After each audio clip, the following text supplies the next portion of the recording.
This podcast could potentially have adult language, adult themes, definitely drinking, and possibly the possibility of sexual content. Listener discretion is advised.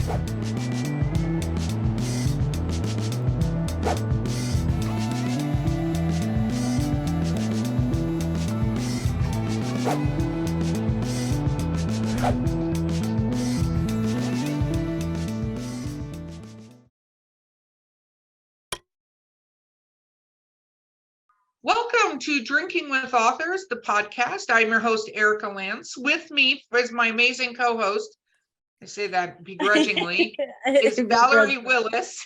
She's going to regret that later. Don't worry. Already regretting it. And our guest today is the amazing Lynn Chantale. Woo! Okay, welcome. Let's talk about what we're drinking. So Wait. You forgot to tell them to like, subscribe, comment. Didn't we? Okay. Don't give me that. It hasn't even been 30 seconds. She's already regretting having me here. Okay, so back to what we're drinking. So I did potentially go to Wendy's today for lunch, and I got a lemonade. But what I did is I drank a certain portion of it, and then I put some of the lightning in the lemonade because the lightning goes well with the lemonade. Yes, it does. So this might be disastrous for me, which is the Skunk Brothers lightning. It's kind of amazing, but it's moonshine. Go team in the afternoon. Moonshine in the afternoon. Okay, Val, what are you drinking? I still haven't made it to the liquor store since our last podcast. So I'm doing the Italian sparkling drink, some Pellegrino. It's the blood orange. I actually enjoy this quite a bit. This is I've been trying to cut soda out of my life, and this is my spark fizzy thing that I go to now. I'm just putting that out there. I don't know how somebody can talk about drinking San Pellegrino in an awkward way, but you manage to do it every time. So go team. Is that how it's said? Yeah. Wow. Lynn, what are you drinking today? I'm drinking a wine cooler. Hey. Yeah, I think it's Seagram's. Let me see what flavor it is. Oh, that's good. Oh, I think that's pina colada. Very cool. Very cool. Yeah. I think people underestimate the massive power of a wine cooler.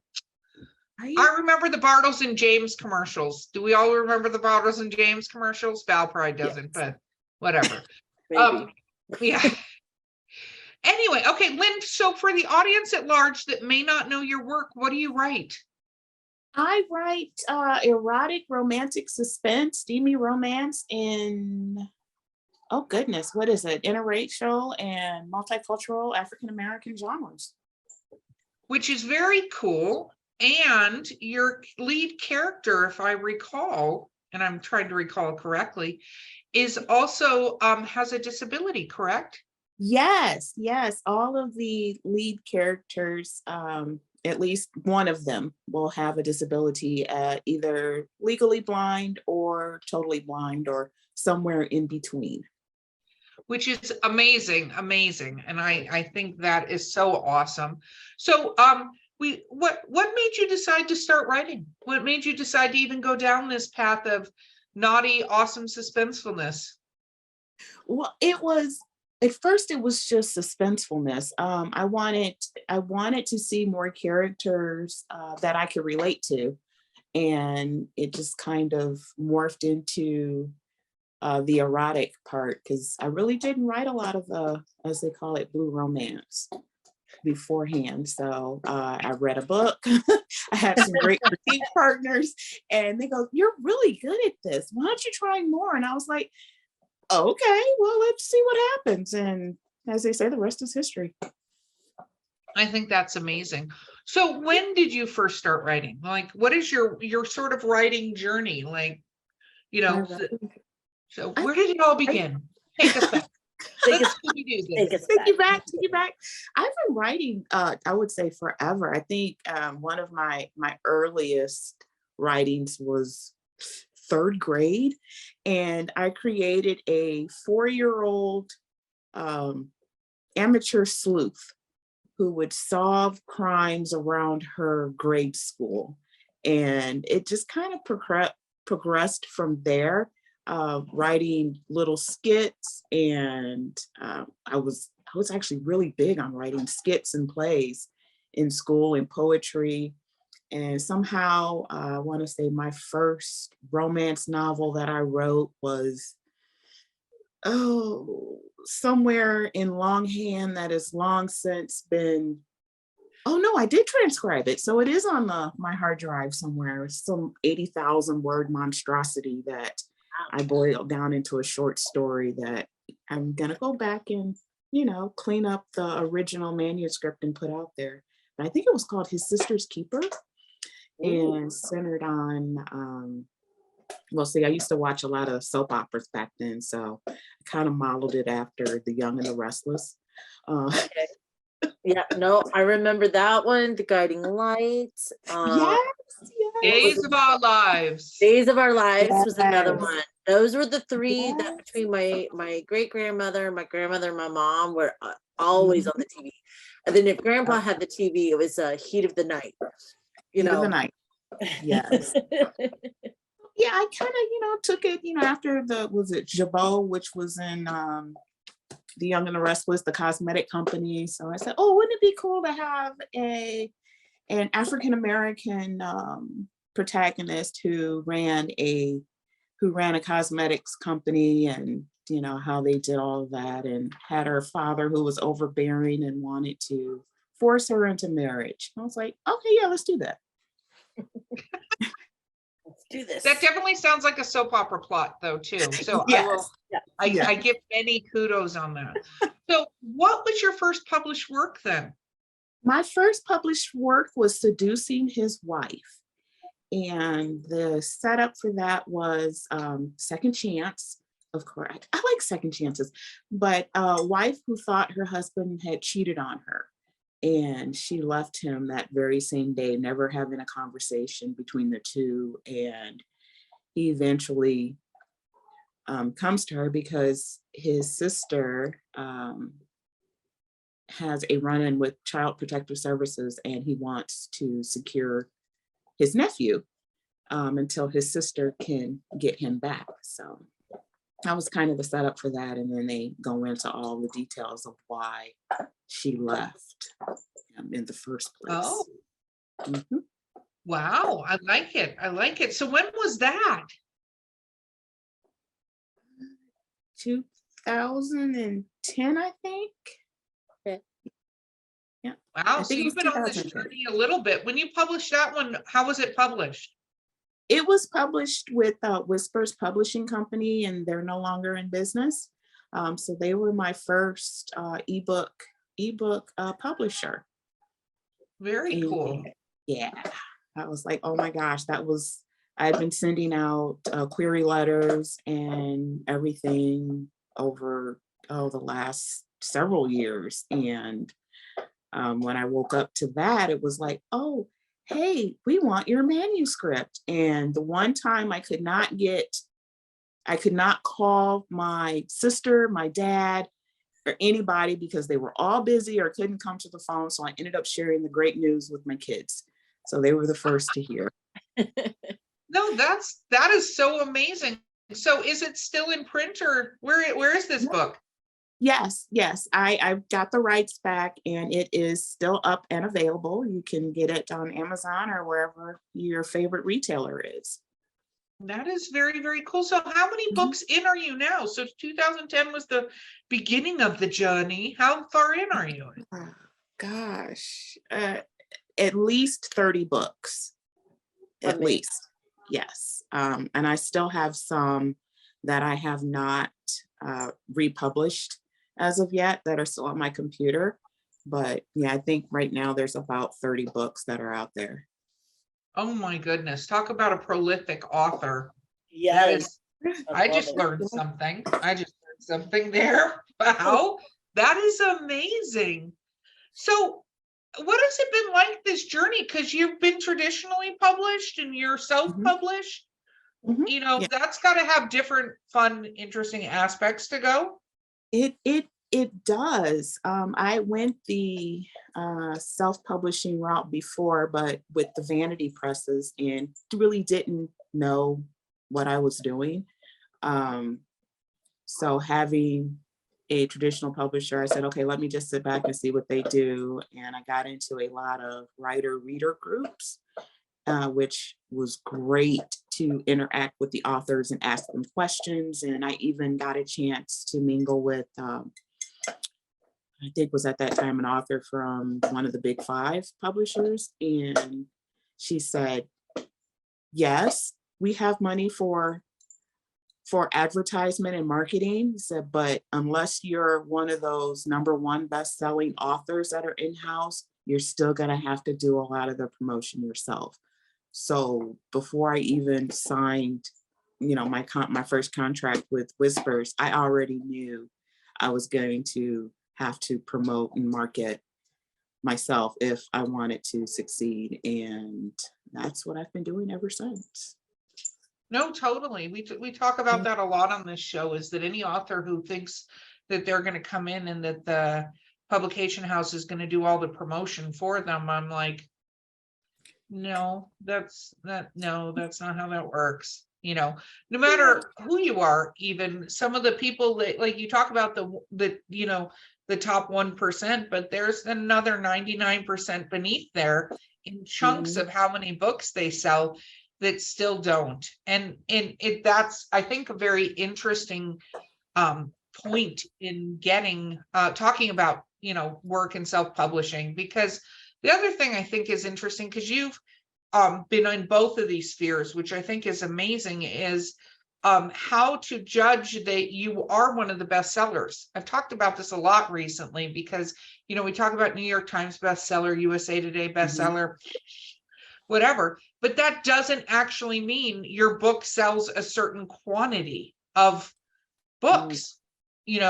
How to judge whether or not you're a top seller is there isn't actually a clear delineation of what that actually means, if you think about it, because you have self-published authors who are selling way more than most traditionally published authors on Kindle Unlimited or some of these other things, or in the ebook thing. Like, it's so different that we don't have a clear metrics on this.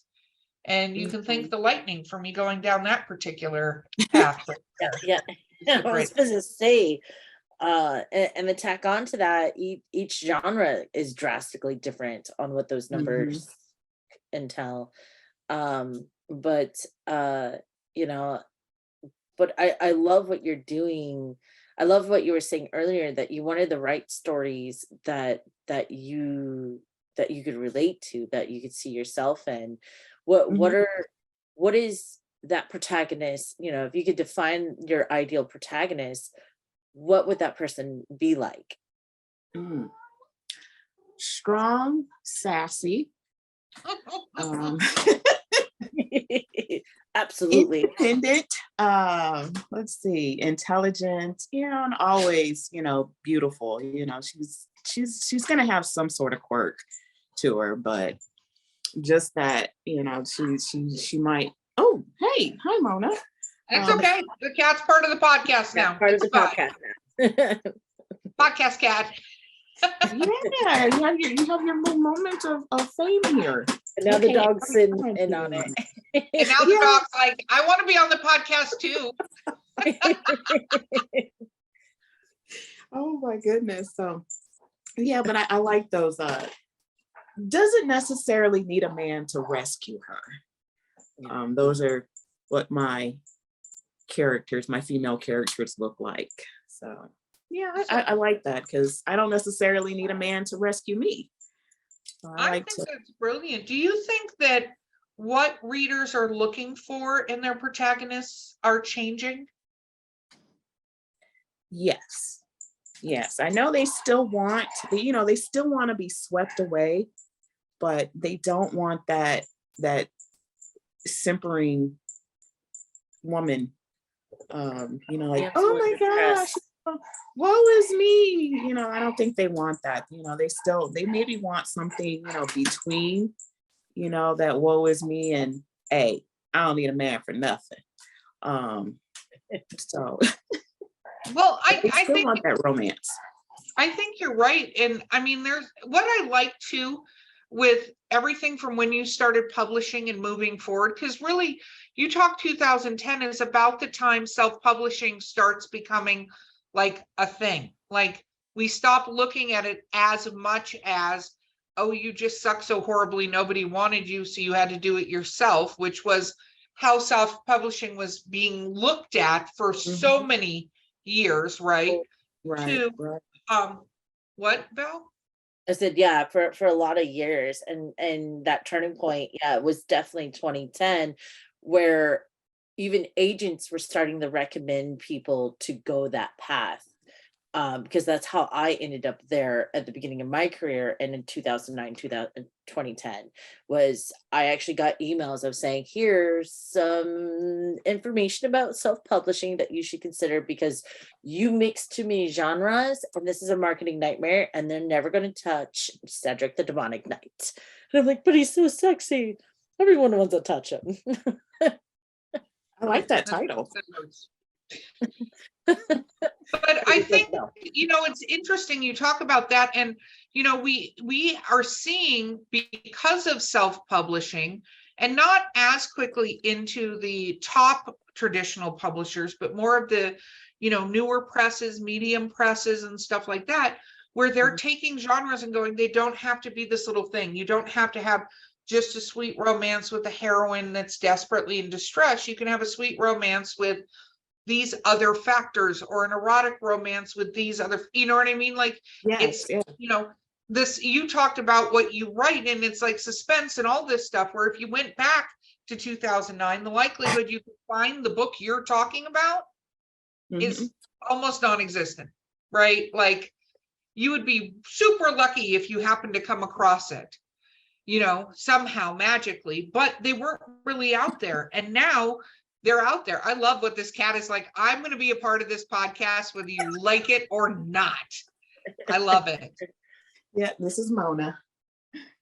Come here. Absolutely adorable. But I think that's important. And then were you such a huge reader? Oh my gosh, I am still a huge reader. Some of the main genres I read are action adventure, suspense, sci-fi, paranormal. If it has a little romance in it, that's okay. If it doesn't, that's fine too. I was going to say, do you read a lot of the genre you write? Not necessarily. Not necessarily. I think I used to, but I've just kind of gotten away from it. But I think I do prefer my romance with something else to it. That makes sense. That makes sense. I think it's interesting. I should probably ask this more, but I don't remember these things and I can't imagine why. As she takes a drink of her lightning. But I think it's interesting when you write a certain genre, some authors are like, yes, I read what everybody else is doing. Then I feel like there's no kind of like, sometimes it's either, yes, I read it all the time, or I no, like, I don't feel like there's a lot of middle ground with people on that sort of thing. They're either really into it or they're kind of like, no. I think that depends what motivated you to write in that genre. So like my frustration with a lot of alt history mythology field pieces is that they were using the more Christianized version of the mythology. And I'm like, no, like we got to really dig into the roots. So it's not very often that I will indulge in a mythology fiction or mythology romance as often as you would think I do with as much as I pack into my Cedric series. And it's because I've read it, I've dabbled in it just enough to know what I want to do differently. And then the rest of what I read is 180 of what I'm writing a little bit, I read a lot of nonfiction stuff, more so these days than I've ever done in the past. And most of the fiction stuff are like more rom-com-ish, goofy kind of stuff, and my stuff doesn't totally always, it's very dark undertones all the time. Mhm. So Yeah. I gotta come up for air. I guess. No, I get that, because it's like you need a palate cleanser. So you're writing multiple sex scenes, in a day. It's like, okay, well, I don't quite want to read that, so let's go do something else. But I do try to read some of the other authors, that are in my genre, just to keep abreast of what's going on out there. No, that makes sense. Okay, we actually need to take a quick break. We will be right back with Drinking with Authors. Sample locally sourced, quality distilled spirits in the beautiful Columbia River Gorge. At Skunk Brothers Distillery, we're family owned, brewing small batch grain to bottle spirits, just like our grandfather did back in the Prohibition era. From handcrafted bourbons and moonshine to flavored blends and cordials infused with local fruit. Join us for a tasting tour and buy Skunk Brothers spirits straight from the source. It's all in the family at Skunk Brothers Spirits, located in Stevenson, Washington. We're back. Okay, let's talk about, because 30 books in more than 30 books in 12 years. Did I just do that math correctly? Right? No, 12, 14 Yes. years? Yes. What years? Yes. 2023. It is 12 years. 2020. Yeah, it's 13. I guess now we're 13 years in. It's crazy. Okay, we're doing math. Let's not do that. No, that was painful. I had to take another drink. I don't even know where the six I went with that math. That was terrible math. And I've disclaimed on the podcast many times I don't do the maths, so I feel like I'm in a safe place, in a safe space. I'm doing the math. The But career is author. if I do more math, oh dear God, why did I start myself down this path? Is you're writing about 3 books or more a year? Yes. Yes. How many books per year do you write? I've never actually just counted how many books a year that I wrote. It was just, I see okay. you also don't do the maths. No, I just, Fellow non-mather club. it's just get it done, get it out, I think the only time I've actually, I didn't even stop and figure out how many books I wrote for Vibe in one year. So I just knew it was a lot. Vibe, which is the one of the more recent series, correct? You're putting out. Yes, the visually impaired blind entrepreneurs. There we go. I think I'm a lightweight when it comes to any type of alcohol. So now I'm having trouble thinking. It's okay. That's what we like on this podcast. Yeah, Because that's what this is about, my friend. Welcome to the Non-Thinker Club. I like to be used as a bad example. So this is why I created this podcast. Somebody asked me that the other day for something. They're like, what made you create the podcast? And I'm like, well, I didn't create the concept of the whole show because that was me and another friend. But the idea I get to sit around and drink with authors is like the coolest idea on the planet. Like I do this every day and sometimes do. So let's talk about how much you write. Do you write every day? I try to, usually 4 or 5 hours. Wow. And writers, listen up. This is how you get shit done. well, I've tried like a whole bunch of things, and right now I'm going back to what worked for me, which was writing at night. Trying to write during the day, there's a lot of distractions. It's just very distracting for me. But once I kind of settle down, about 6, 7 o'clock at night, I can get the words out. And if I get stuck on one story, trying to figure out how I want the scene to go, then I'll pop over to another one and work on that one for a little while. And, so I'll go back and forth like that. A little bit and then get up, take a break, and start it all over again. That is awesome. Do you listen to a lot of music and stuff when you're writing? I do. And the music will depend on what I'm writing. I've got a couple of go-to lists. If I want something, if I'm doing a more sensual love scene, then I kind of go to my old school love songs. Got a great playlist for that. And Yeah, I just gotta know, is Barry White on that playlist? Because he needs to be. of course, listen, got Barry White. That man's voice, I'm telling you. I saw an interview with him, and I can't remember who was interviewing, but they asked him, like, did you just wake up one morning with the voice? And he goes, actually, yes, and scared the shit out of me and my mother that morning. Yes. Imagine. And then when I want some. So do you keep your playlist? Do you share them with your followers and stuff like that? Sometimes I do. Or I'll say, okay, this song has been on my mind, or I've been writing to this song, and it's not unusual for me to play the same song for an hour or 3. I just want Lynn to release her Let's Get It On playlist. That's what I want, the Let's Get It On playlist to be released. So when we're reading parts of your book, we can be like, play, let's do this. Yeah.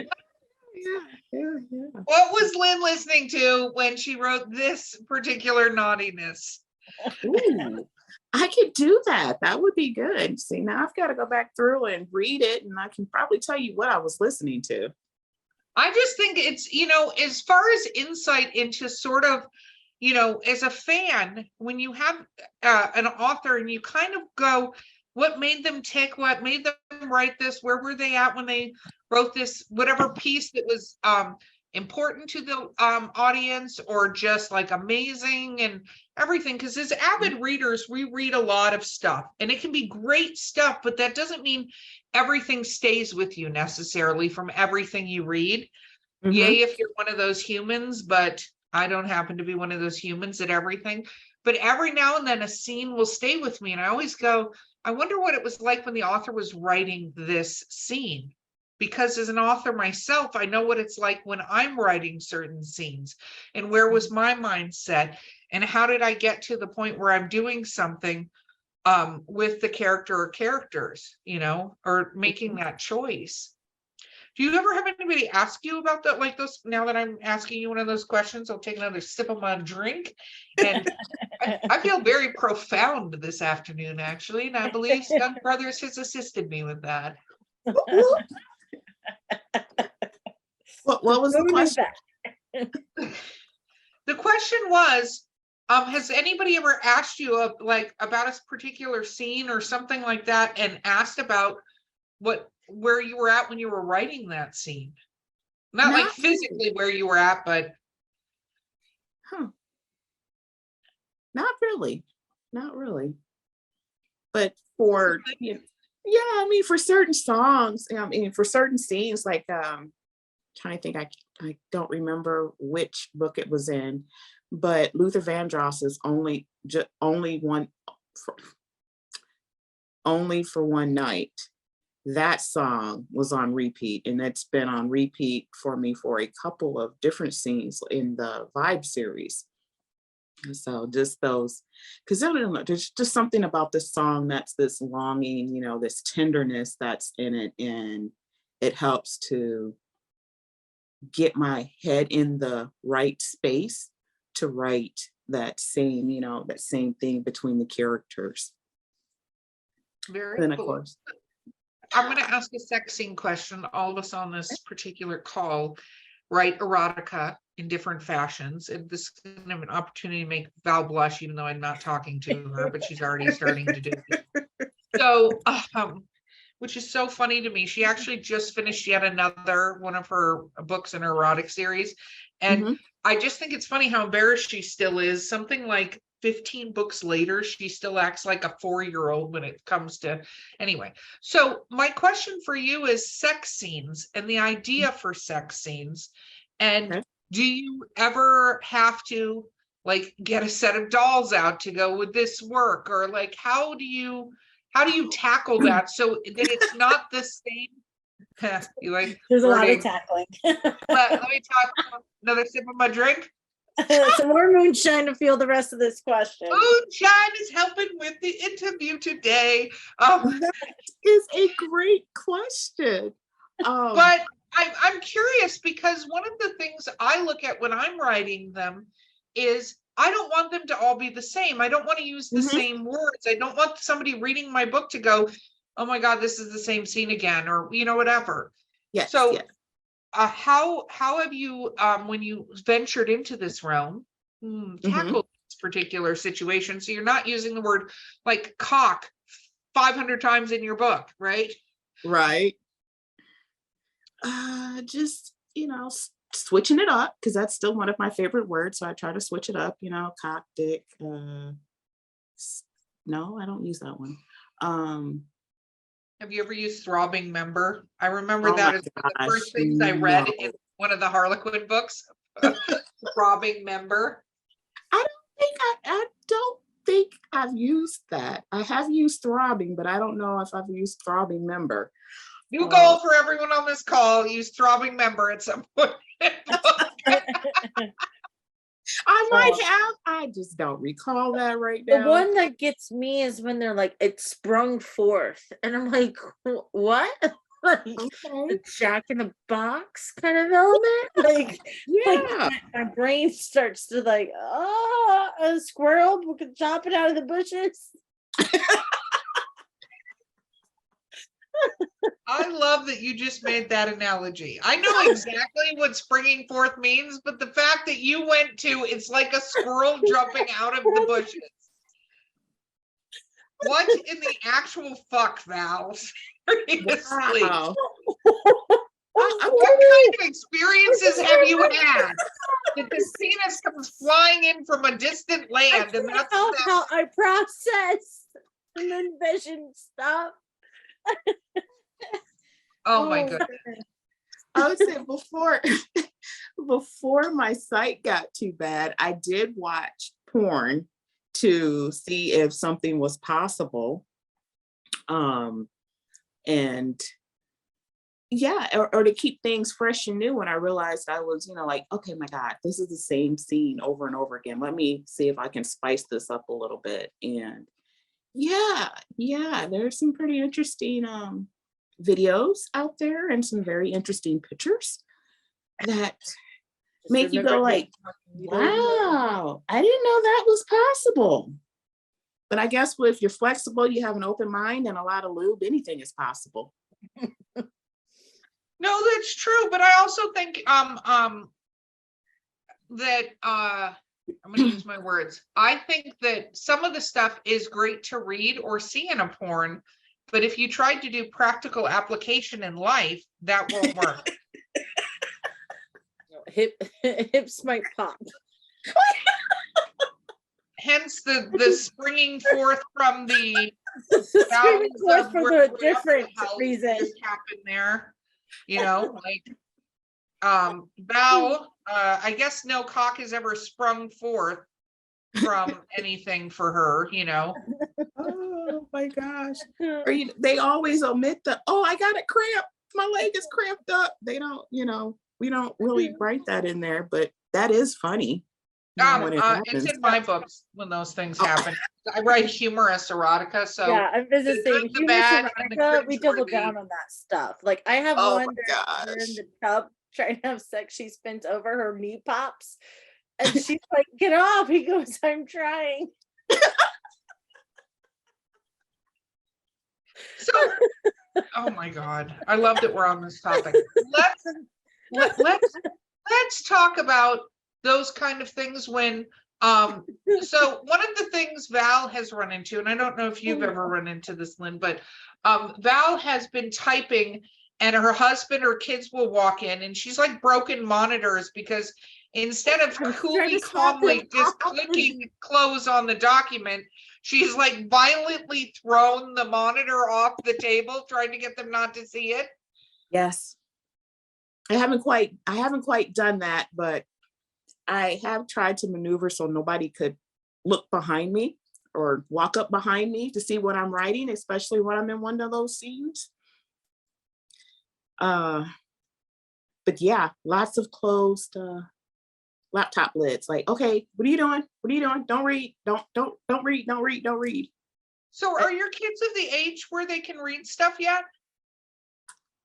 Yes. Yes. Have they? Are. Have they told you that they have? Mine have not. Mine aren't there yet. But Erica. Well, they're all grown now, except for one that I co-parent, 7-year-old, and I think he did read something on my screen, but I don't remember what it was. He says, "I didn't understand it, Mom." I'm like going, good. Well, when my daughter was 16, she did read one of my books.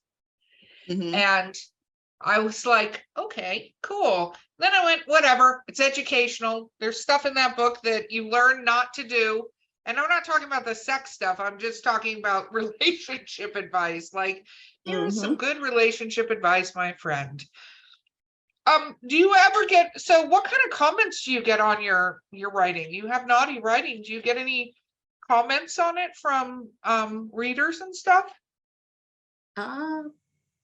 Not to my face. I've only had one friend who goes, "Oh my gosh, I love your steaminess. It is so great." It's so that one, she got me with that. But then my daughter-in-law, she actually read a couple of my books and she enjoyed them. So that is about the extent of that. How do you feel with the comments coming in? Because I know how Val feels. I was just like, that's cool. Like, I don't care. Yeah. No, it feels good. I get that warm fuzzy feeling, when someone tells me that they enjoyed reading something that I wrote, and that's, it's like, wow, you really read it. Okay, cool. All right. So tell your friends. What about your reviews? Do you pay attention to your reviews, or are you of the mind to not bother? Like, where are you at on that? It's a necessary evil. I'll go out and I'll check them, see where I'm at, what people are saying. If I get comments like needs more character development, which was something that happened a lot early in my writing career. And I said, okay, maybe this is just one or two just overzealous reviewers, but then I had more than a handful. And I was like, okay, maybe this is an issue. So, that's constructive, but just saying I didn't like this book, I'm like, okay, that's not really telling me much of anything other than why didn't you like it? Yeah, well, and reviews need to be taken with a grain of salt. I love that you said what you said about the review, because I think that is, especially for new authors or self-published authors, there can be some advice that you can get, right? Like the changes tenses, the character development. I'd love to see more of this, but if it's just I didn't like it, or one of the books, somebody was telling me a review, Val, you were talking about this, so me and Lightning are going to try to remember. I think there was too much kissing, like it was a steamy romance. No. It was with Sleeping with Sasquatch, which is an erotic book. Sleeping with Sasquatch, Urban Legend Erotica Collection is the series name. And I got a 1-star review, and it starts with, "This book is like the other horny woman in a romance." And I'm like, okay, yes, it is. I'm glad you acknowledged what this book was about. Because that's what you're getting. Or there's too much sex. Yeah, there was too much sex in the erotica book. Is basically what it sums up. And then the other one that got me was, "This book is unrealistic. I can't believe his friends would put a Craigslist ad out to find him a date." Oh my goodness. Not the part that he shifts in and out of being Sasquatch. Like, that wasn't real. What was unrealistic, it was the Craigslist ad. The Craigslist ad. I went too far, Lynn. I went too far. My God. Well, see, I think that, no, I've actually seen Craigslist ads. I know that's where you think I got that idea.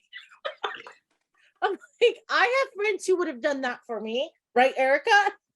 I wouldn't have done it on Craigslist. What the hell does that mean? Like, Now, I don't know what other friends you have there, Val, that would use Craigslist of all the places to find you a date, but if you'd Oh, like my me goodness. to, I can do a post for you to see how that goes. I'm sure your husband would love that. I'll give me your address so they can just show up dressed as Sasquatch. That's what you're looking for.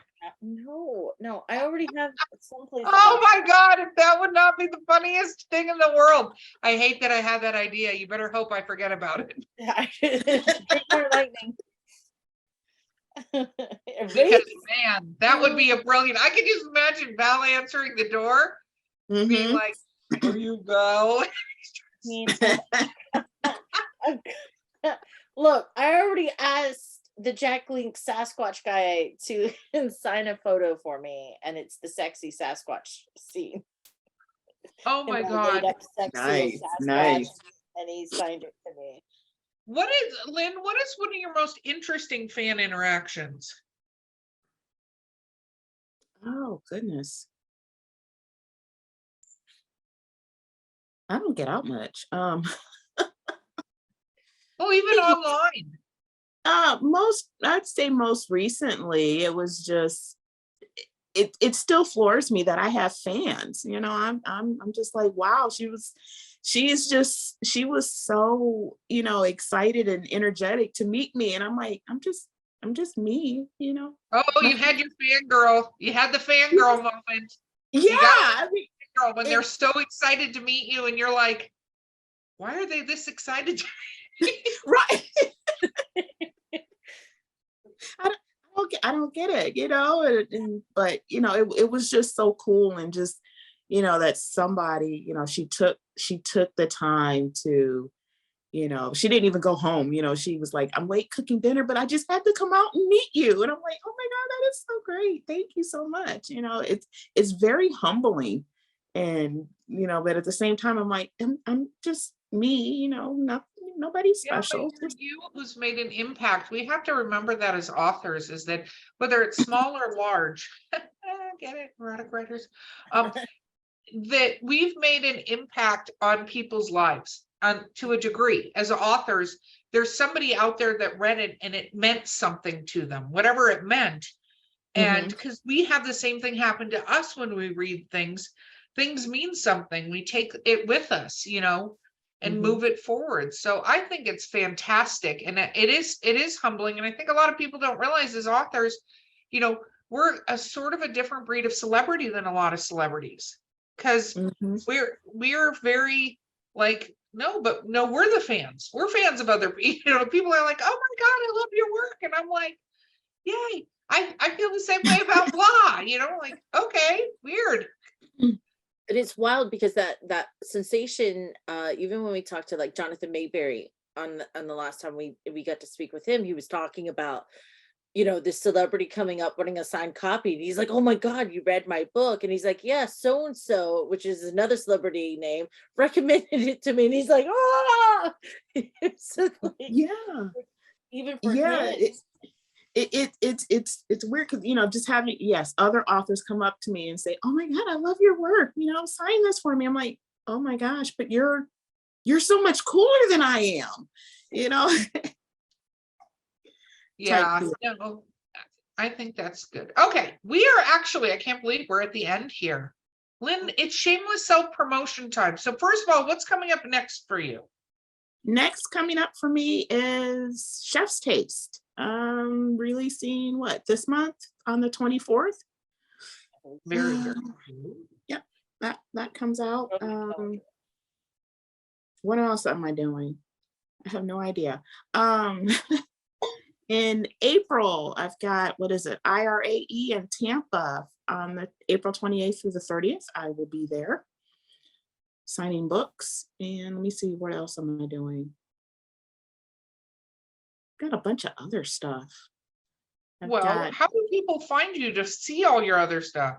Oh, check me out at thehouseoflynn.com.